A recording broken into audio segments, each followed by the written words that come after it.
ভোরের আলো ফুটতে কক্সবাজার শহরের নুনিয়ারছড়ার বিআইডব্লিউটি জেটি ঘাটে শুরু হয় পর্যটকদের আনাগোনা। সকালে ৩ দফায় ৪৬৫ জন পর্যটক নিয়ে জাহাজ এমভি কর্ণফুলী, ৫১৯ জন যাত্রী নিয়ে এমভি বারো আউলিয়া এবং ১৯০ জন যাত্রী নিয়ে এমভি কেয়ারি সিন্দাবাদ সেন্ট মার্টিনের উদ্দেশ্যে কক্সবাজার ছাড়ে।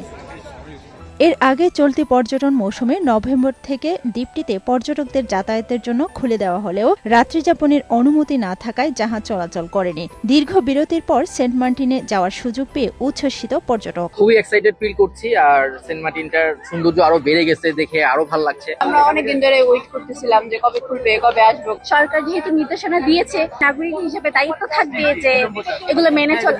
আরও 4টি জাহাজ চলাচলের অনুমতি পেলেও যাত্রী ঘাটতিতে চালু করা যাচ্ছে না বলে জানিয়েছেন সংশ্লিষ্টরা। এখানে যে যাত্রীগুলো যাচ্ছে সবাই অনলাইনে নিবন্ধন করার মাধ্যমে যাচ্ছে। এখানে কিউআর কোড চেক করে প্রতিটা পর্যটককে ঢুকতে হচ্ছে।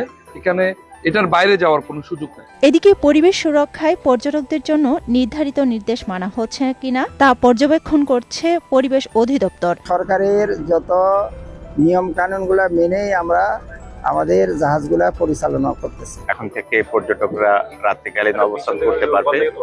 এবার অনলাইন টিকিট এবং ট্রাভেল পাস অনলাইনে ব্যবস্থা করা হয়েছে। পর্যটকদের নিরাপত্তা নিশ্চিতে ব্যবস্থা নেওয়ার কথা জানিয়েছেন ট্যুরিস্ট পুলিশ। প্লাস্টিক বর্জন করতে হবে এবং পরিবেশ এবং জীববৈচিত্র্য রক্ষা করেই এই ভ্রমণটা যেন নিশ্চিত হয় এবং অন্য কারো যেন ডিস্টার্ব না হয়।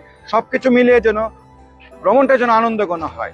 জানুয়ারি পর্যন্ত 2 মাসে প্রতিদিন সেন্ট মার্টিন ভ্রমণ ও রাত্রিযাপনের সুযোগ পাবেন 2000 পর্যটক।